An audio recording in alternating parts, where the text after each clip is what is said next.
Hi, my name is Jimmy Sheets, and I am running for the Allegheny County Court of Common Pleas. I want to start by thanking the League of Women Voters for this opportunity to address your organization and your viewers. I have been working in the criminal court system for in excess of 20 years.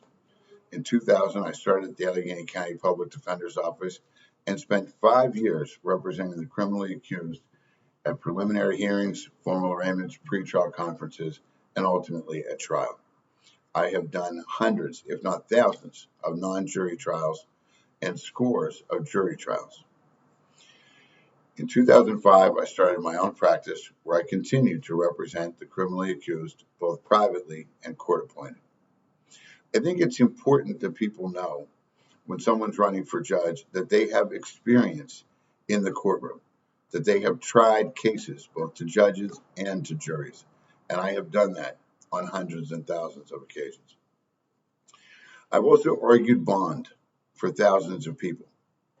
When it comes to bond, I think that before a judge sets a cash bond, it is very important that the judge consider those factors most important.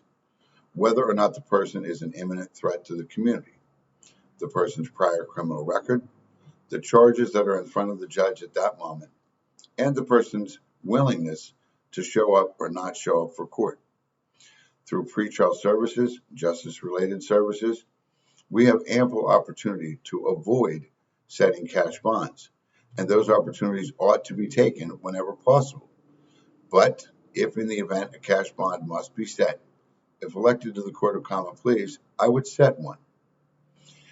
As it relates to incarceration, for 20 years, I have fought on an almost daily basis to keep people out of jail, to get people out of jail.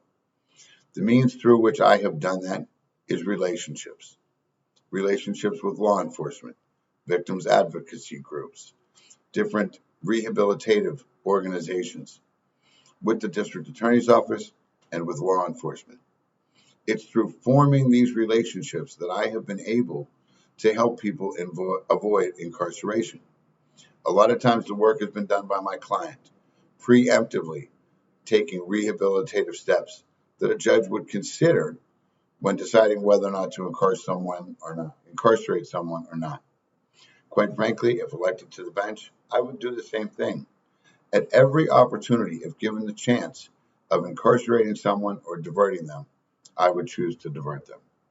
I thank you again for this opportunity to address this issue.